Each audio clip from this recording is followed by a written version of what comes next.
উফ, এইবার এমন একটা দাও মারবো না যে কৃষ্ণচন্দ্র কেঁদে কুল পাবে না। কিন্তু সেটা একমাত্র সফল হবে যদি কৃষ্ণনগরের মন্ত্রী আমাদের পাশে থাকে। আরে ও তো মোহর ছাড়া আর কিছুই চেনে না। ওকে খবর দিয়েছি এক্ষুনি এলো বলে। রাজামশাই, কৃষ্ণনগরের মন্ত্রী এসেছেন। ওকে ভেতরে পাঠিয়ে দাও। প্রণাম খাম্বাজ রাজ। এ কি রানীমা, আপনি? আমি তোমাদের কৃষ্ণনগরের রানীমা নই, আমার নাম ললনা। আমি হরেক রকমের গলায় কথা বলতে পারি। এটা আমার আসল গলা।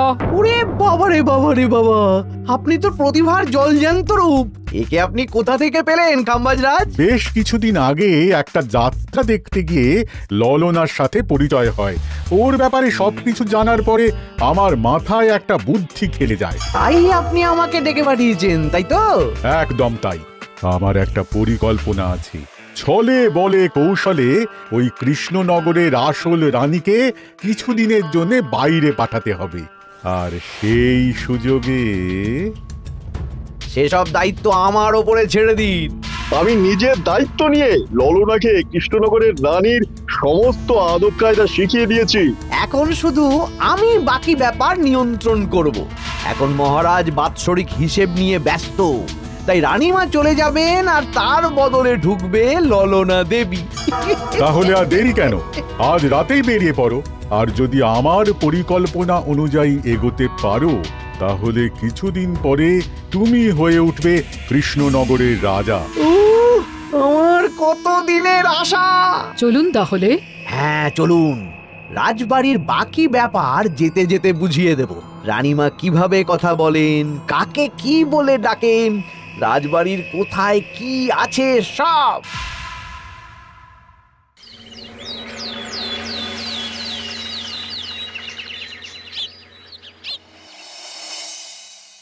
কি গো গিন্নি, জ্বরটা নেমেছে? এই জ্বরটা কমেছে, কিন্তু শরীরটা খুব দুর্বল গো। তুমি পারলে ভাতটা রান্না করে রাজবাড়ি যাও। আমি বেলার দিকে এই কিছু একটা তরকারি করব। না না গিন্নি, তোমাকে এই শরীরে রান্না করতে হবে না। আমি তরকারির সবজি কুটে রাখছি। হ্যাঁ, ওই পুটির মাকে বলে রাখবো, ও এসে রান্না করে দেবে। তাহলে তো ভালোই হয়। জ্বরে একেবারে শরীরটা দুর্বল করে দিয়েছে গো। হ্যাঁ, তুমি বিশ্রাম নাও গিন্নি, আমি রান্নাঘরে যাই। কি গোপাল আজকে এখনো এলো না? ও কোনোদিন সময় এসেছে মহারাজ? ওকে তাড়িয়ে আপনি একটা কাককে রাজসভায় রাখলেও সে সময়ে আসবে। আসলে গোপালের গিন্নির খুব জ্বর, আমি দেখে এসেছি। তাই হয়তো ওর গিন্নির সেবা শুশ্রূষা করতে গিয়ে গোপালের দেরি হচ্ছে। তোমাকে আর গোপালের হয়ে কাসুন্দি গাইতে হবে না। এই তোমরা থামো তো। একটু দেরি হয়ে গেল মহারাজ। আসলে গিন্নির খুব জ্বর, তাই কিছুটা রান্না করে এলাম। আচ্ছা আচ্ছা আচ্ছা, তা এখন তোমার গিন্নির শরীর কেমন আছে? আগের থেকে ভালো আছে মহারাজ, জ্বরটা কমেছে, কিন্তু শরীর খুব দুর্বল। বেশ বেশ, একটু যত্নআত্তি করো। যাই হোক, আজকে সারা বছরের খরচের হিসেব আর আগামী অর্থনৈতিক বছরের প্রকল্প নিয়ে আলোচনা হবে। আলোচনা শুরু করা হোক।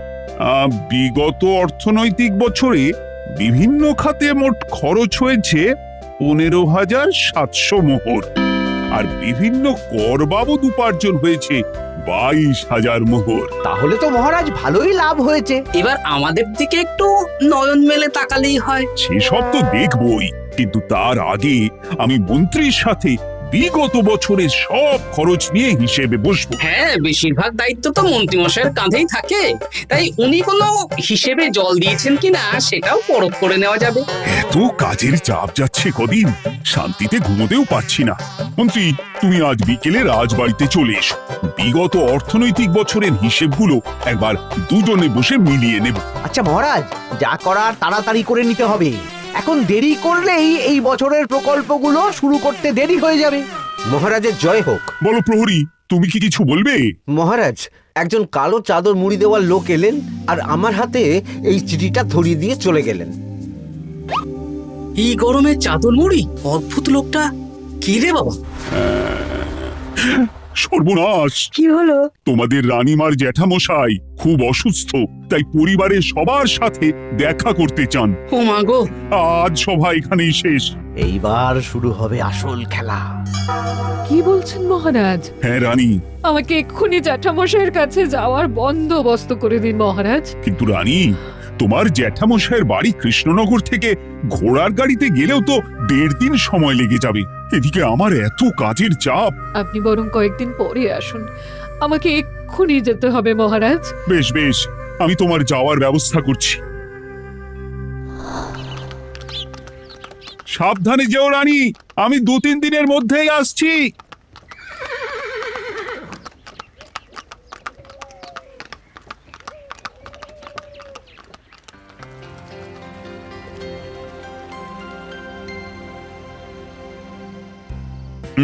মন্ত্রী, বিগত অর্থনৈতিক বছরে আমাদের পাঠশালার উন্নতির জন্য কত খরচ করা হয়েছিল একটু দেখো তো।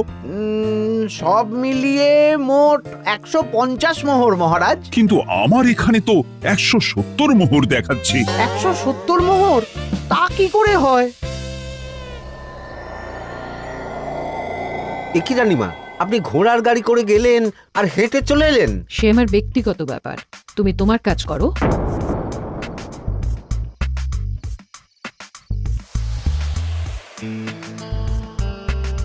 এ কি রানী, তুমি চলে এলে? আমার শরীরটা খুব একটা ভালো লাগছে না মহারাজ, পেটটা কামড়াচ্ছে। তাই সহিশকে বললাম ঘোড়ার গাড়ি নিয়ে জ্যাঠামশাইকে দেখে আসতে, আর আমি বাড়ি চলে এলাম। ও, সহিশ এসে খবর দেবে, তারপর আমি আর আপনি দুজনে একসাথে যাব। বেশ বেশ, ঠিক আছে রানী, তুমি বিশ্রাম নাও। বিশ্রাম না, আমি একটু স্নান ঘরে যাব, পেটটা কেমন মোচড় দিচ্ছে। মহারাজ কিছুই বুঝতে পারেনি, মজা জমবে।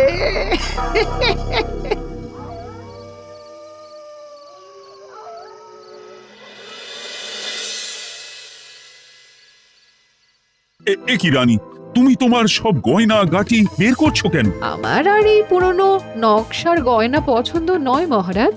ভাবছি কালকে সকালবেলা এই গয়নাগুলো শ্যাকরাকে দিয়ে শহুরে নকশায় নতুন গয়না বানাবো। কিন্তু এগুলো তো তোমার সবই পছন্দের গয়না। কিন্তু মহারাজ, আমি ভেবে দেখলাম এই গয়নাগুলো সবই বড্ড ভারী গয়না। আমি শহুরে আধুনিক নকশার হালকা গয়না পরবো। এমনিতে জ্যাঠামশাইয়ের শরীরটা ভালো নেই, মনটাও ভালো নেই, ও, পেটটা কেমন মোচড় দিচ্ছে। আমি আরেকবার স্নান ঘরে যাব।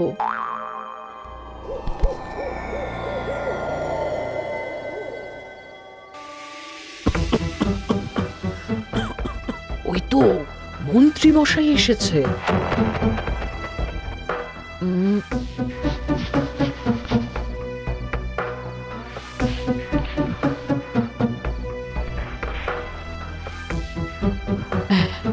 এই রাজ্যে গোপাল আমার শত্রু, কালকে থেকে গোপালকে খাটাবে।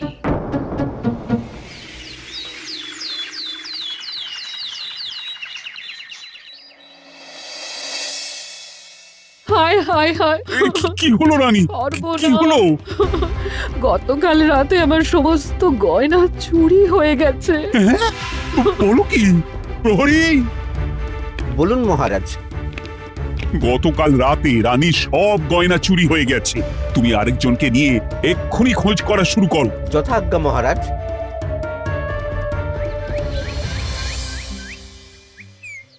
আমার সব গয়না চুরি হয়ে গেল, এবার আমি কি করব? রানী তুমি কেঁদো না, সেই সকাল থেকে কেঁদেই চলেছ। আমি তো প্রহরীকে খোঁজ করতে পাঠিয়েছি। এই সব প্রহরী কর্মচারী কাউকে বিশ্বাস হয় না আমার। আজ থেকে সবাইকে ছুটি দিয়ে দেব। কি বলছো তুমি? সবাইকে ছুটি দিয়ে দিলে রাজবাড়ির কাজ কে করবে? কেন? আমাদের সবচেয়ে বিশ্বাসযোগ্য সভাসদ গোপাল আজ থেকে রাজবাড়ির সব কাজ গোপাল করবে। কি বলছো? আপনি কি বলতে চাইছেন? গোপাল বিশ্বাসযোগ্য না? হ্যাঁ, গোপাল আমার সবচেয়ে প্রিয়। ওর চেয়ে বিশ্বাসযোগ্য আর কেউ নেই। কিন্তু কোনো কিন্তু না, বলবেন আপনার আদেশ। এক্ষুনি গোপালকে ডেকে পাঠান। যেমন তোমার ইচ্ছে। গোপাল, গতকাল রাতে রানীর সব গয়না চুরি হয়ে গেছে, তাও আবার ঘরের ভেতর থেকে। আমি চাই তোমার মতো বিশ্বাসযোগ্য লোকই রাজবাড়ির সমস্ত কাজ করুক। মানেটা ঠিক বুঝতে পারলাম না রানীমা। মানে আমি রাজবাড়ির বেশিরভাগ কর্মচারীকে ছুটি দিয়ে দিচ্ছি, তার বদলে রাজবাড়ির কাজ করবে তুমি। কিন্তু কোনো কিন্তু না, রাজসভার ভাড়ামো অনেক হয়েছে। এবার থেকে তোমার কাজ বাসন মাজা, ঘর মোছা, কাপড় কাচা, পুরো রাজবাড়ি ঝাঁট দিয়ে পরিষ্কার করা। এই সেরেছে। যাও, রান্নাঘর থেকে বাসন নিয়ে পুকুর পাড়ে গিয়ে বাসন মাজবে। এ কি গোপাল, রাজসভা থেকে সোজা পুকুর পাড়ে? কি হয়েছে নাকি? খুব হাসি পাচ্ছে না? হাসি তো পাবেই, নতুন রানীমা আসার পরে তোমার এই হাল করে ছেড়ে দিল। নতুন রানীমা? না, আসলে ঘটা বলতে চাইছে রানীমা তোমাকে নতুন চাকরি দিয়ে এই হাল করলো। ও যা হয়েছে ভালো হয়েছে, আমার পেছনে না লেগে নিজের কাজ করুন যান। কোথায় কি বলতে হয় জানিস না নাকি? অভ্যেস নেই তো, তাই মুখ ফসকে বেরিয়ে গেছে।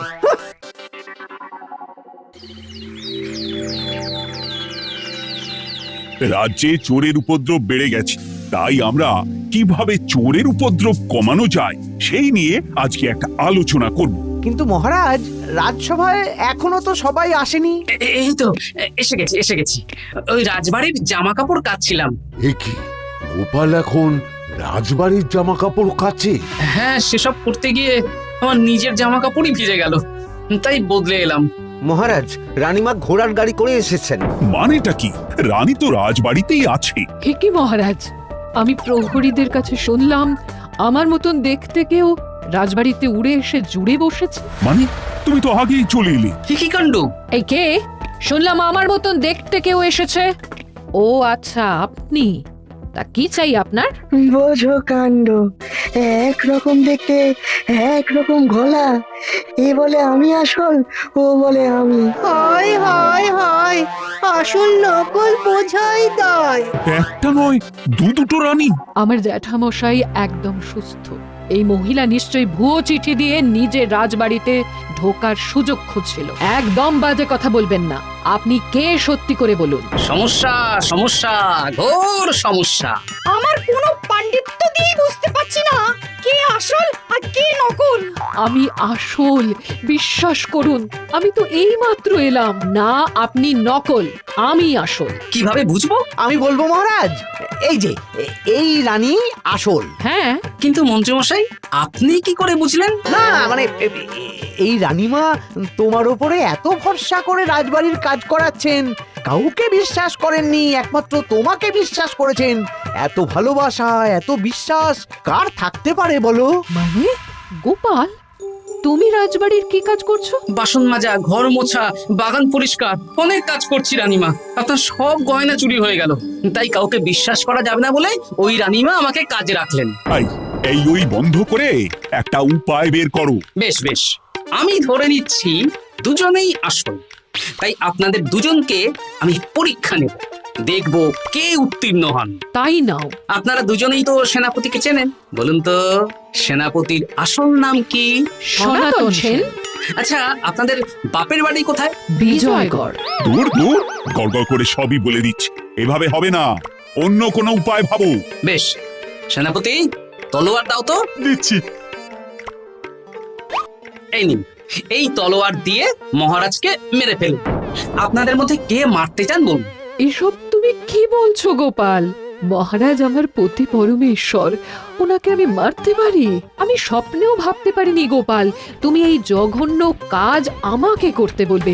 আমি নিজের প্রাণের আহুতি দিতে পারি, কিন্তু মহারাজের গায়ে একটা আঁচড়ও দিতে পারবো না। উফ, খাম্বাজরাজ বেছে বেছে এক ধুরন্ধর নারীকে পাঠিয়েছেন, কোনো জবাব নেই।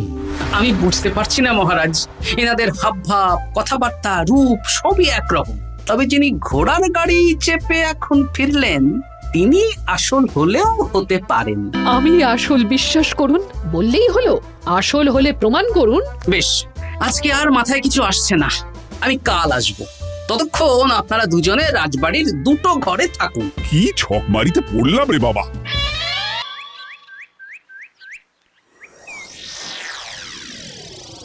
ললনা একদম তৈরি হয়ে এসেছে। দারুণ মজা হচ্ছে বলুন। এবার শুধু একবার আসল রানীকে সরিয়ে ললনা যদি রানী হয়ে যায়, তাহলে রানীর গয়নার মতন সব আমার হাতে চলে আসবে। তারপর কি হবে? তারপর ধীরে ধীরে মহারাজকেও কায়দা করে সরিয়ে দেব, আর খাম্বাজ রাজ আর আমি এই দুজনে মিলে এই রাজ্য চালাবো। কি বুদ্ধি আপনার মাথায়।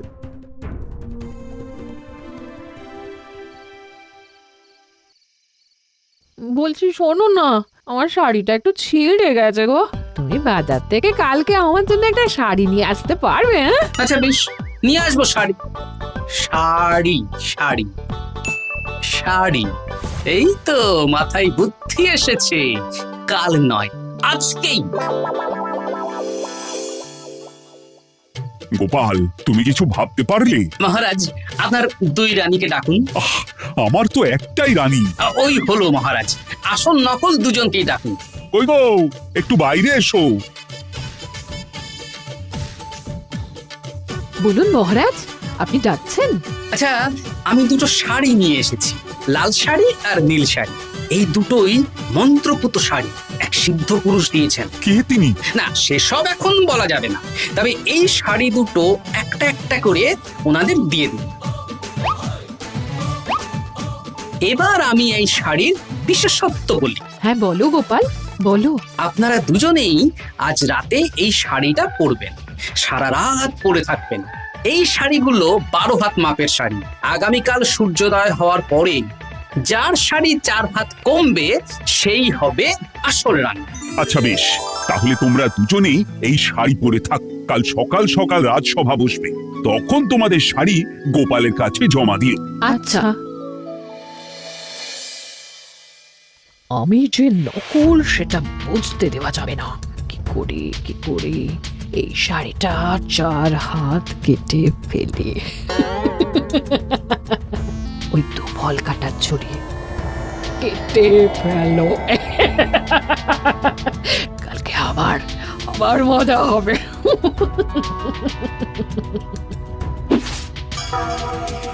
হে ঠাকুর, রক্ষা করো ঠাকুর, আমার শাড়িটা যেন 4 হাত কমে যায়।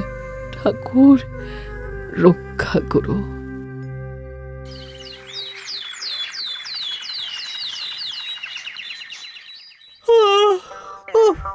এত সকাল সকাল রাজসভা, দূর, ভালো করে ঘুমটাও হলো না।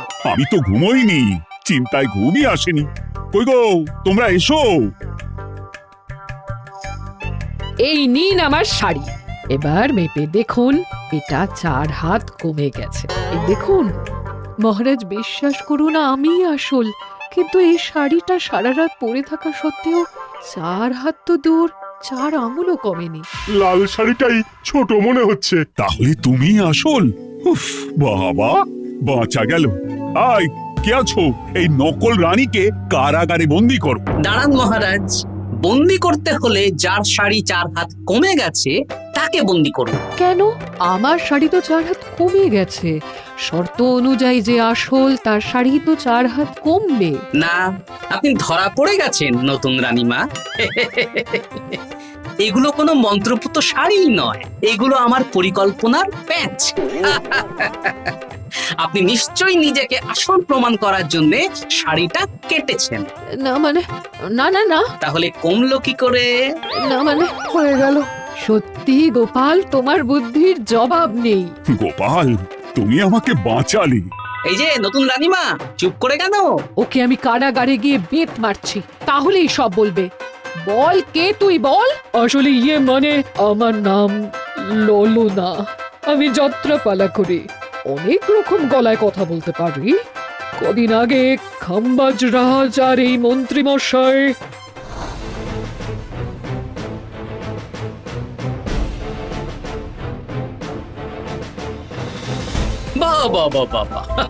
এ তো দেখছি ললনার ছলনা। তার মানে রানীমার গয়না ওগুলো তো সব মন্ত্রীকে দিয়েছে, জানলা দিয়ে কাপড়ে পেঁচিয়ে নামিয়ে দিয়েছি। মন্ত্রী, তোমাকে আমি শুলে চড়াবো। ভুল হয়ে গেছে মহারাজ, আমাকে ক্ষমা করুন।